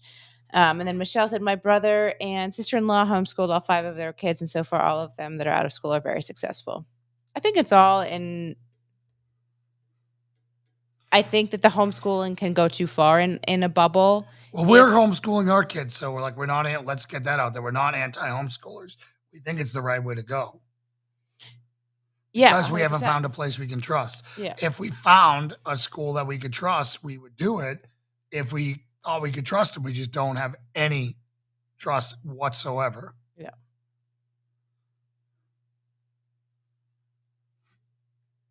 And I think, yeah, I mean, so I don't know. I mean, I wouldn't say that I was really bullied growing up. So, I mean, I think that every kid's going to experience things differently. And I don't think that being bullied is a necessary piece to being a well-rounded adult or being able to manage. I never said it was necessary. but, I said it can be. That it makes them handle things better. Maybe it's impossible to know. Maybe I would be less sensitive to some things if I'd been bullied more about. I don't know. Right. But, and again, I'm not saying that it's necessary. I'm saying that it can be a catalyst for good things. mm-hmm. As illustrated by the most powerful people in the world right now, we're all bullied. And none of them are Christian. Yeah. So, people act like everyone who's up north and their kids are in schools with secular things because they have no other option. I don't know how they sleep at night. Yeah. I would certainly say that wanting to expose your kid to kind of the realities of life for any supposed benefits of bullying and the dynamics of just learning how to navigate peers does not outweigh right now all of the negatives that are thrown at them in the public school system. Agreed. Yeah. I would love to just be able to find an affordable Christian school that was going to teach. Mm-hmm. Teach evolution, teach creationism. Teach. This is what some people think, mm-hmm. right? This is what we believe. Mm-hmm. And go on that way instead of what they do in public schools, which is teach evolution is fact and everything else is fantasy. Right. So, well, we've covered a wide variety of topics. It pivoted. Yes. Do you want to recap anything personal about our weekend, about sure. home church? Go for it. Well, we had our first home church yesterday. Was it just yesterday? It seems like a week ago already. So we had a group of 1, 2, 3, 4, 5, 6, 7, right? 7 others plus us. Yeah. Patty, our neighbor who's on here sometimes. I haven't seen her name in tonight, but she came by, which was great to meet her. And then the Faraces were here. And Austin, who we've mentioned, who's helping out a lot, his parents came as well. So it was good. So we played the Paul Washer sermon. Which I'm going to post that in our group for those who weren't here. There's Patty. She just said hello. Hi, Patty. I'm going to post that sermon for people to hear in our Patriot Crusader Mission group on Facebook. Mm-hmm. It is the most crushing sermon you're ever going to hear, and it's a test. Yeah, if you let it be. Yeah, if you let it be. It is interesting. It doesn't land as powerfully on some people as it does others. And I think, everyone's going to be, if you kind of let it into your soul, it will help reveal or highlight areas that are personal to you that you need to work on. And, you're going to be hit by something different than I'm going to be hit by that Diana was, and Austin and all that. But I think that if you let it, there will be something that you will find that crushes you and that you can work on. Yeah, it gave me such hope. Mm-hmm. I mean, the sermon gave me hope. Mm-hmm. You got to make it all the way to the end because the first 40 minutes are designed to break you down. Rough. They're deads down to make you take a hard, real look at yourself. Yeah. And then he finishes strong, and I encourage everyone to weather the storm and then charge forward. Mm-hmm. But yeah, it was good. So I think the home church concept definitely has legs to it. I think that it is something that we will certainly continue to refine.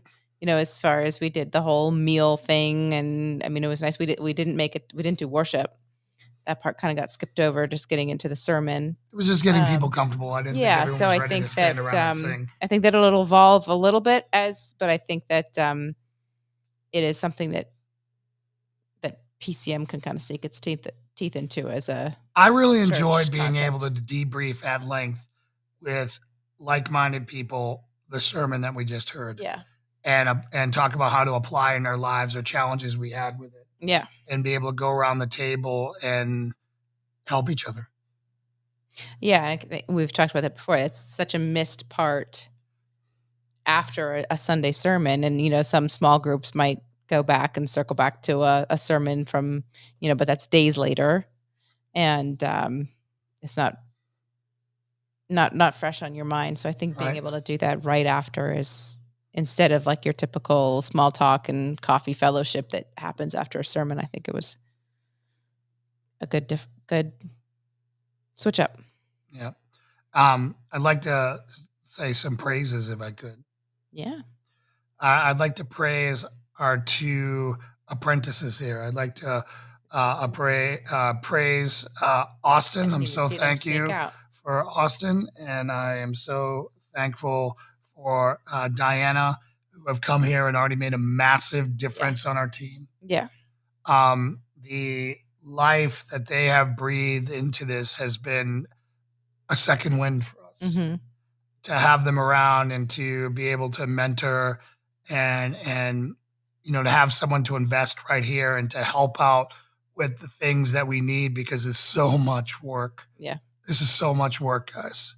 But to have them here and contributing has lightened the load, has made everything even more amazing.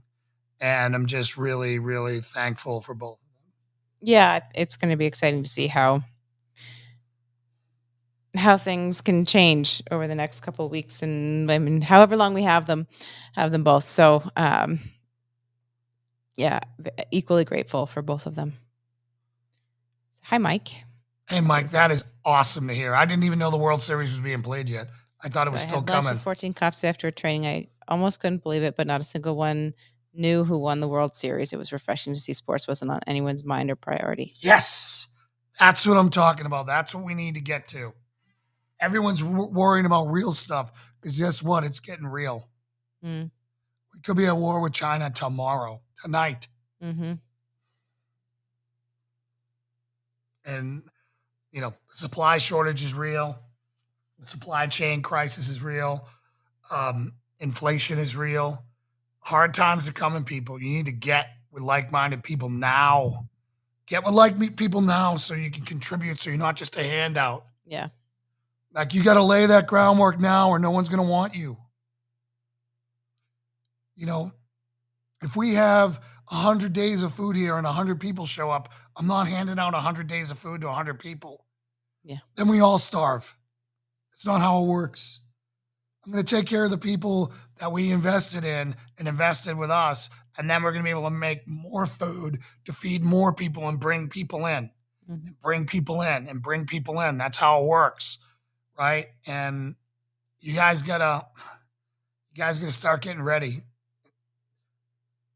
physically, getting ready spiritually, getting your family ready, and preparing, because tough times can become. What's the worst thing that could happen if you prepare and nothing happens? Great. You just develop skill sets. Yeah. You've got a surplus of food on hand, and you get to be a great guy and help people out when bad things happen. Mm-hmm. There is no downside. Yep. In fact, Austin was over here tonight, and I'm staring at half our chicken coop being built. Chicken coop. Half a chicken coop for our 12 chickens that we're getting. You want some nice fresh eggs? They'll be over here. We'll let you know when we have them. I tried to go buy 12 chicks today. Okay, Tractor Supply. So tell me the truth. If they were there, would you have come home with chickens? I would have seen how much was in it, because I'm like, I need to know what's involved with this. Okay. So I'm like, is there, like, if I need a lamp and a box, like, what would have happened? I would have seen how much it was. Okay. And then, yeah. And then, yes, you would have come home with chickens. Yeah, B would have loved them. That was the wrong answer, guys. That was the wrong answer. That was so the wrong answer. Yeah. Joel said he would have bought the chickens. Hey, Joel. Yeah, he called me. He was not supposed to even be, he was went to pick up the mats. Yep. And then he had to stop at the pet store for turtle supplies for Mr. Levy, our snapping turtle. And he called. He's like, Tractor Supply didn't have any chickens. It's like, good. Good, I'm glad. Ridiculous. You're a go-getter. I want to get going. We got to get eggs, man. Our chicken coop's not even ready. We don't even, no. We're not, it's half ready. We're not. No. Our chicken coop is half ready. Don't go out and buy the chickens yet. Holy smokes. I'm like, you got Rhode Island Reds? We don't have anything. They're like, oh, man. Yeah, we're all out to spring. I'm like, oh, man. We got to get some food, some renewable food sources here. Yeah, one foot in front of the other. Okay? Otherwise, you're going to trip yourself. All right. You guys know where any chickens are? 6 months to get eggs and wait till spring. So you're saying don't bother. I mean, I've been wondering if it was stupid to try to start chickens going into the roughest season. All these chicken people told me it was no big deal. Yeah. Just get your chickens. Get started. Mm-hmm. Fresh chicken. I've never had fresh chicken. Fresh chicken eggs? Like a freshly slaughtered chicken. Freshly slaughtered chicken. Okay, that's... Hi, Claudia. I'm not going to disagree. That's not how that works. That's not how that works. So remember, guys, on Wednesday, Reverend Joel Kavanaugh, who's in chat here right now, it will be here on Wednesday. And I'm trying to think of what hard subject we're going to dive into because the Trinity was last week. Mm. So some things I want to bring up. We just got 2 new swag items in our store. We got embroidered sweatshirts. I ordered one so I can wear it. 'Tis the season. Yep. You'll get them. They're not stuck off the coast of China. Oh, yeah. Or off the coast of California. We also got a new embroidered fanny pack. Yeah. Champion fanny pack. Great for concealed carry. That's all I'm going to say. Fashion assassin. Yes. Prepared. That's not what always. I was expecting. An embroidered fanny pack. That's fantastic. Go out and get it now. You're the prime person to wear that since you got your skinny jeans that you can't fit a pistol in. The fanny pack is made for people who wear clothes that are way too tight to fit anything in a pocket. I wear baggy sweatpants right now. So I have no problems there. Thank you. All right, post-pregnancy. I will still be in baggy sweatpants. So you can get our swag here at patriotcrusadermission.org. There's all kinds of stuff on there. We're going to get our green shirts and our green Patriot Crusader shirts and our Coyote ones up there hopefully next week or this week. We'll see. If you guys are local and you want to come by and grab them, you just come by and grab them. We'll be cool with that. Some other things. If you go to MyPillow and you buy anything from MyPillow from us, you can use the discount word HOPE from the HOPE report, and you'll get the big savings that everyone gets with all their codes, right? So that would help Michael and Dell know that we're reaching people with the HOPE report. I just threw it on PCM here because if you're going to go buy MyPillow, at least put our code in so that he knows that people are watching our show. We don't get any revenue shares of it or any of that stuff. It goes back into LRM. Yeah, it goes back into LRM. So, and then let's see, the Patreon. People have asked me about what is this Patreon? So Patreon, to become a patron, which means to sponsor the show, you can give like $5 a month, $10 a month. It's a recurring donation versus kind of doing a one-time. Right. So it just deposits in our account at the end of every 30 days. You can do that there at, www.patreon.com/Patriot Crusader Mission. And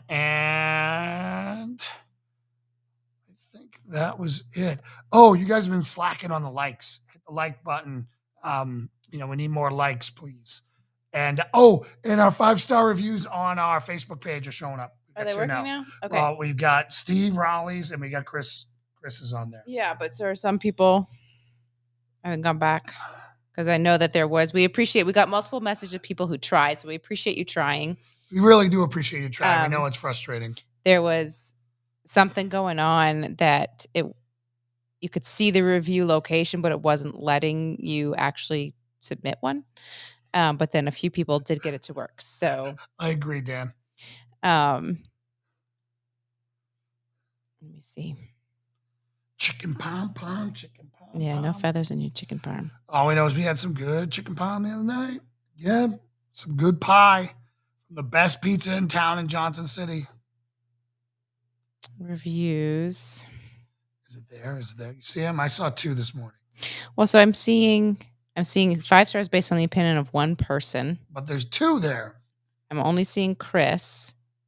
And I'm also still not seeing a place where I can. Are you there as you or I'm there as me. So we will repost it as a request on Facebook when we can figure out what's going on, that it's not working for some people and working for others. But we so appreciate you guys trying. But Google is working, and Google, that really you does guys help. have been doing awesome doing the Google reviews. Yeah, we got a ton of reviews on Google, and we're so thankful for that. We could use as much as you can because that helps us in our SEO when people are trying to find us. And where am I going here? I need to go here. Says 1 review, but when I check on it, where'd Steve's go? It was here. I literally saw Steve's earlier today. So something weird's going on. So bear with us. We don't need to figure it out right now. We'll wrap this up, but we'll let you guys know. So again, really enjoyed the home church. It makes me question the big, large church experience. It's so much more wholesome, and you really know what's going on in everyone's life, and you know exactly how to help them. Mm-hmm. It's just very different. Yeah. I think it's good. I was so happy to see Patty come. Yeah, we were very happy to have you, Patty. Yeah. And, and I'm just looking forward to Sunday. I'm sorry that the races won't be there. Yeah. Only one. One for race. So, in late in 2022, we'll probably see the other 2. After a long day in the car, I'm sure that John is not appreciating your ribbing. I think they're going to wait till houses go up another 400%.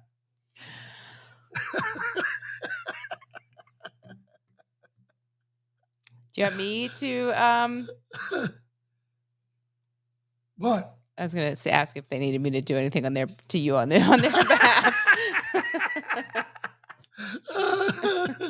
I love them both.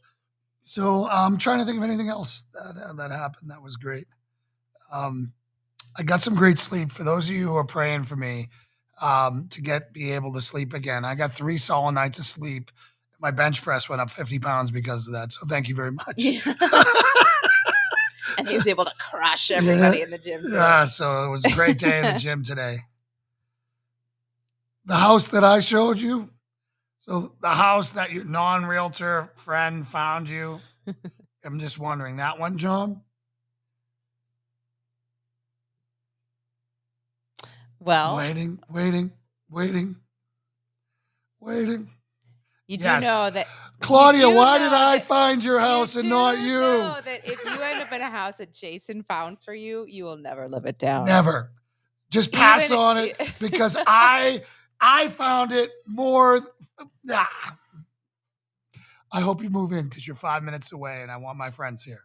Yes. Claudia. There is nothing wrong with it, Claudia. There is nothing wrong. It is amazing. It smells like lavender. And there's like this sunflower seed growing everywhere there. Okay, so you guys are still driving? What the heck? Wait, are you for real? Oh man. Did you hit traffic or you just left really late? We already anticipated that. I told them to write the offer. All right. Yeah, get some. Then the answer is no.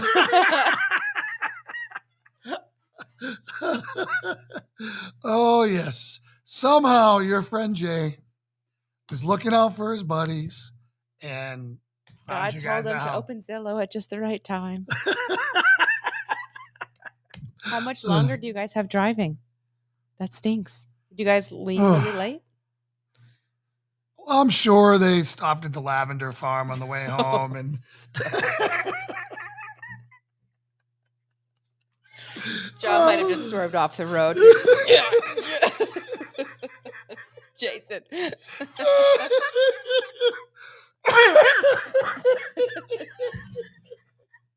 Please don't wreck my friends. Please don't wreck. Oh, man. Like I said, we're a tight community here at PCM. we really get to know all of our viewers become family. Oh, sorry, that comes with a little bit of hazing. Yeah. As we said, Jason, the scorcher for Jesus. Professional scorcher for Jesus. I can't say what John said. Do you need to repent, John? Oh, God bless you guys. God bless you. All right, so Joel said they're right. They already read up an offer. Let's get this done. Get her done.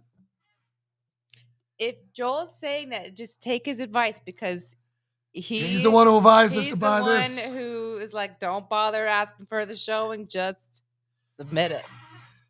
Said, okay. And if Joel gives you a referral for somebody to do business with, they work out. If someone else whose name rhymes with hiss gives you a referral to do work for you, do not take it. Exactly. That's what you wanted. It was 2 bedrooms. Here comes the it's not going to work list. All right. Yeah. Claudia. There is 17 blades of grass. I only want to cut 12. All right, we're going to stop. Sign off we're now. We're gonna stop. You guys can sign off now. Oh, boy. Well, anyways, your daughter's having a good time here.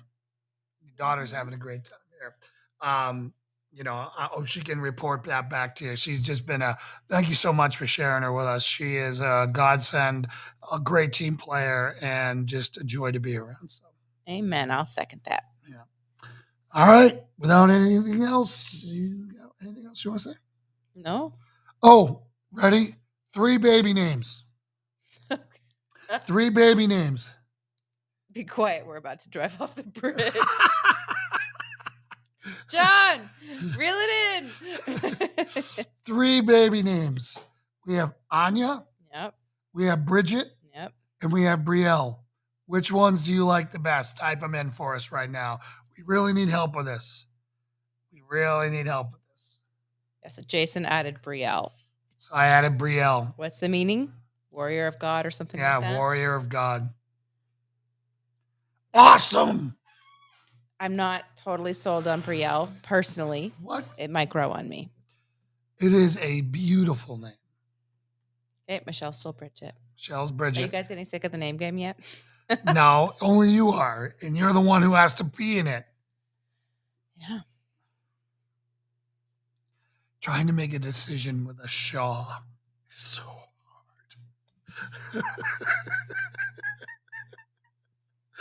So we got 1 Bridget. Well, we know the Faraces. You already have a B. That's all right. Yeah. I don't have a problem with that. I mean, I do know a family that named their kids K1 through 5, and they were all K names. And then I mean, so like at some point it becomes like you're trying to do a theme. Claudia says Anya. So that's 1 and 1. So we have 1 and 1 right now. No Brielle. Who really liked Brielle the other day? Melissa. Yeah, that's right. John says, or Claudia said B2. Like that would be the nickname. No, I mean, there would be a Brielle. My youngest daughter is Gabrielle. Thank you. All right, we're split. Got 1 in all camps. All right. Brielle it is. All right, here we go. Is that Oh, there we go. We got another Brielle. There we go. So I know what you want then. If this is making you excited. Yeah. We got 2 Anyas. Okay, so we're switching it up here. She killed a dude with a spike to the head. It was a tent spike. Oh man. Brielle. Yeah. I still would want to hang out with Bridget. She sounds fun. Patty likes Anya. Patty likes Anya is beautiful. Anya drinks Chardonnay. Too sophisticated for you? Well, it is a beautiful name. I'm the one who found it. He wants to have this determined before this baby's on the ground. Yeah. Christopher says his wife also says Brielle. Okay. They clearly seem biased if they have a Gabrielle. Oh, Gabrielle's completely they already different. Love the sound because Brielle's in it. Oh. Doesn't discount it. Just saying they're clearly connected to the name. Warrior of God. Yes, that is awesome. Her husband will wear boat shoes. Absolutely not. Only Jersey guys wear boat shoes, dude. Not marrying a Jersey guy. Not marrying a Jersey guy. It's not even an option. She'll be shipped off to a convent before that. Yeah. Good. Before some boat shoe wearing, salmon colored shorts with just stop. I was going to say stop while you're ahead, but you're not ahead. Do you want to just stop? Stop before you're deeper in the hole. Oh, that's all right, Chris. I'm biased too. I'm biased to cool names. Yeah. I mean, we could name her Thora again. We can go back to that if you want. Yeah, we could. A Tori.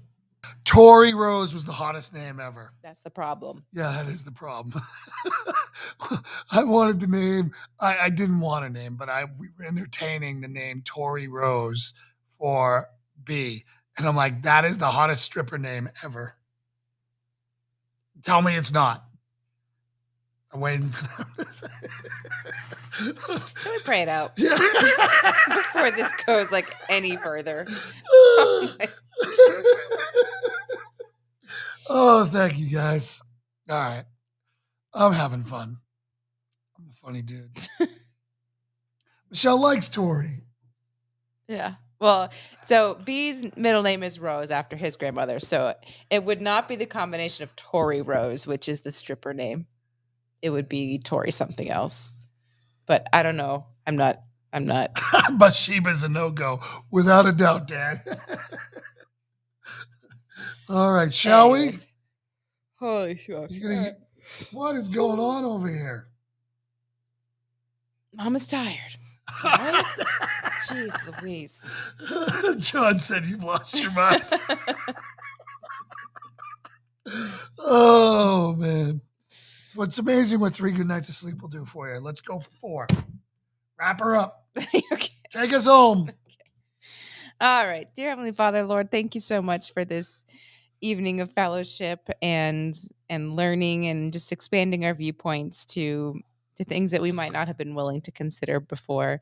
Lord, thank you very much for bringing Shep into our community, for the time that he was willing to spend with us tonight, and for him sharing his experience in this world of athletics, a world that we largely have been negative on, feeling that it is not as much of you.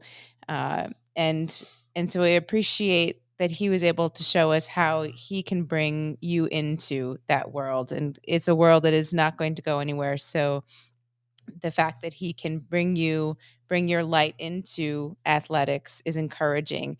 And it is a model that I pray that we can all follow to find that balance. So for any parent out there right now who is wondering how to strike that balance with their kids, or feeling overwhelmed, that they are in too deep into the world of athletics. I pray that tonight was able to help them know that there is a way to do it and still have you at the forefront. Lord, thank you for the other conversations that we had tonight, for the community that participated, and for the good times and the laughter that we were all able to share, especially at the end. We are blessed with some very patient family members, and we are grateful for them, Lord. And thank you for the laughter that we're able to share amongst us. And I hope that they know that it's out of love. And Lord, as we move into this week, I just pray a blessing of peace and health and safety over every single person listening, and that they are able to, most importantly, spend time with you every day, to give you their best time, and then secondly, their family. And with that, I'll wrap it up. In Jesus' name we pray. Amen. Amen. Awesome. Dang, says Jason, your laugh is contagious. Love it. Thanks, man. So Christopher said, no kidding. My buddy, whose last name is Cox, has a brother who had a baby girl and named her Fonda Cox. That is just mean. That is so mean. There are some parents who either don't think it through or just really have a sick sense of humor.